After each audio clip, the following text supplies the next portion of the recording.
दोस्तों IBPS RRB PO clerical दोनों का फॉर्म आया हुआ है और जो भी एस्पिरेंट इस एग्ज़ाम में पार्टिसिपेट करने वाले हैं उनके मन में एक सवाल आ रहा है कि सर एग्जामिनेशंस में कंप्यूटर पूछा जाएगा तो क्या हमारे पास सर्टिफिकेट होना कंपलसरी है क्या। और जो अगर हमारे स्टेट में वैकेंसीज़ नहीं है तो हम दूसरे स्टेट में वैकेंसीज़ के लिए अप्लाई अगर करना चाह रहे हैं तो एलपीटी का वहाँ पर क्या रोल होगा वो चीज़ें मैं आपके यहाँ पर क्लियर कर दूंगा। तो पहले तो गैस आप अगर नोटिफिकेशन को ध्यान से देखोगे तो वहाँ पर जो इन्होंने क्वालिफिकेशन एक्सपीरियंस के बारे में बता रखा है जो आपका ऑफिस असिस्टेंट मल्टीपर्पज़ का है, इसमें आप देखोगे लास्ट वाला पॉइंट बी नंबर वाला पॉइंट इसमें लिखा है desirable working knowledge of computer. मतलब आपके पास अगर कंप्यूटर की नॉलेज है, कोई सर्टिफिकेट है, कोई डिप्लोमा डिग्री है तो वो जो है डिज़ायरेबल है। अगर है तो ठीक है, नहीं है तब भी ठीक है। तो ये कोई मैंडेटरी नहीं है। अगर मैंडेटरी होता तो यहाँ पर लिखा जाता कि मतलब ये वाली डिग्री आपके पास होनी चाहिए। ओके, तो आप ये मान कर चलें कि जब कोई भी क्वालिफिकेशन डिग्री अगर डिज़ायरेबल होती है तो वो अगर आपके पास है तो ठीक है, अगर नहीं है तो ज़्यादा उसके लिए परेशान होने की ज़रूरत नहीं। आप ये मत सोचो कि यार मैं कहीं से कोई डिप्लोमा कर लूँ 6 मंथ का या मैं कोई कोर्स कंप्यूटर का कर लूँ तब मेरा काम चल जाएगा, ऐसा कुछ नहीं है। ठीक है, डिज़ायरेबल उन्होंने मेंशन कर रखा है। और ऑफिसर स्किल 1 में देखोगे यहाँ पर भी वर्किंग नॉलेज ऑफ कंप्यूटर जो है वो डिज़ायरेबल है। इसके अलावा कहीं पर भी ये नहीं मेंशन किया है कि आपको कंप्यूटर की डिग्री, कंप्यूटर का सर्टिफिकेट आपके पास होना ही चाहिए। ठीक है, बस हाँ कंप्यूटर के बेसिक क्वेश्चंस आते हैं तो वो आप सभी को अच्छे से तैयार करने होंगे।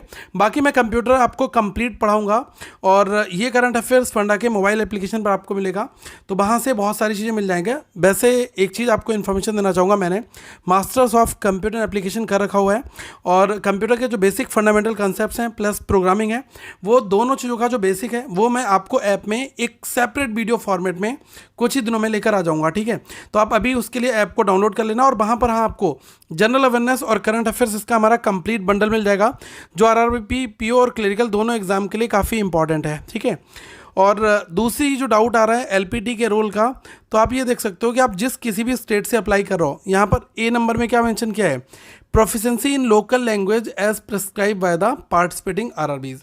जिस आरआरबीज में आपको पार्टिसिपेट करना है तो वहाँ की जो लोकल लैंग्वेज है उसमें आपकी प्रोफिशिएंसी होनी ही चाहिए। ठीक है, दूसरा आप यहाँ पर देखोगे यहाँ पर भी मेंशन कर रखा है कि proficiency in local language as prescribe by the participating RRBs. ठीक है, अब देखो गाइज जो हमारी आरआरबीज हैं, अब जैसे आप एज्यूम कर लो कि आप यूपी के लिए अप्लाई कर रहे हो। ठीक है, तो यूपी में जैसे लखनऊ में ये है आर्यव्रत बैंक। ठीक है, उत्तर प्रदेश रीजन में आती है तो यहाँ पर हिंदी है। अगर आपके पास हिंदी आती है तो आपका काम चल जाएगा। 3 ही क्राइटेरियाज होते हैं। ठीक है, अगर आपने अपने 8th में 10th 12th में अगर आपने वो लैंग्वेज पढ़ रखी है एज अ सब्जेक्ट तो फिर कोई दिक्कत नहीं है, आपका कोई एलपीटी नहीं होगा, आप बाय डिफ़ॉल्ट क्वालिफाइड हो।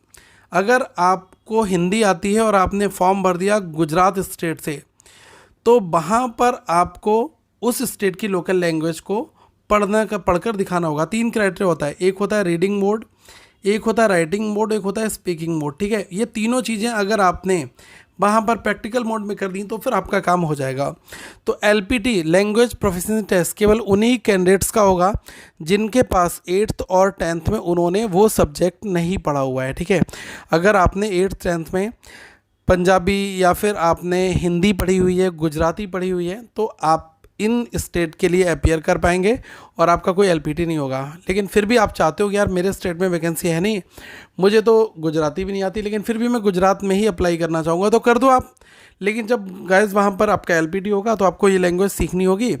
देखो क्या होता है, मैं आपको एक चीज़ बता रहा हूँ, आज के समय में जितने भी बैंकिंग के एग्जामिनेशंस हैं इसमें क्लरिकल कैडर जो है ना इनको डायरेक्टली कम्युनिकेट करना पड़ता है। जो लोकल ऑडियंस हैं, लोकल लोग हैं वहाँ के, तो ब्रांच में लोकल कम्युनिकेशन में थोड़ी सी मदद मिले, इस वजह से ये लैंग्वेज प्रोफिशिएंसी का जो चक्कर है ना वो पिछले कुछ सालों से चालू किया गया। ठीक है, तो ये अब धीरे धीरे बढ़ता हुआ आईबीपीएस तक पहुंच रहा है और भी आगे हर जगह पर ये आ रहा है।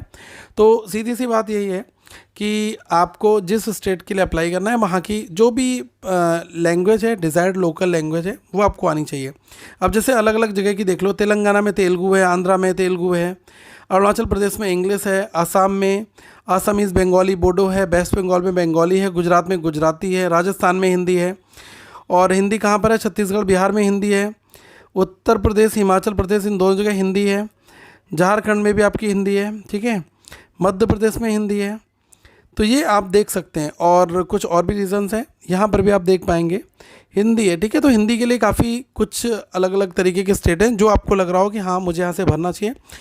देखो आरआरबीज़ में अगर एक बार चले जाओगे ना तो आपको उसी स्टेट में अपना सब कुछ बिताना होगा, ठीक है। तो आप सोच कर जाना कि अगर आप रहने वाले बिहार के हो तो आप एमपी में सेटल हो सकते हो, दैट इज़ गुड, ठीक है। तो आप उस हिसाब से जाओ, या फिर आपको यूपी में आना है तो आपको यूपी में ही रहना है, ठीक है।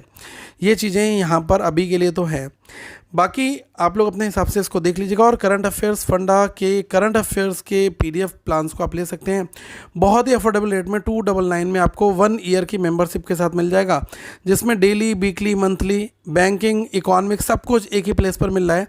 और ये जो वैलिडिटी है ना ये 2024 तक रहेगी, तो 2024 तक जितने भी एग्जाम्स आएंगे ना सबका सीए आपको मिल जाएगा।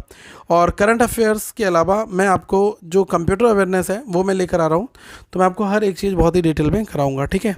तो वो चीज़ आपको वहाँ पर देखने को मिलेगी। So thank you so much guys.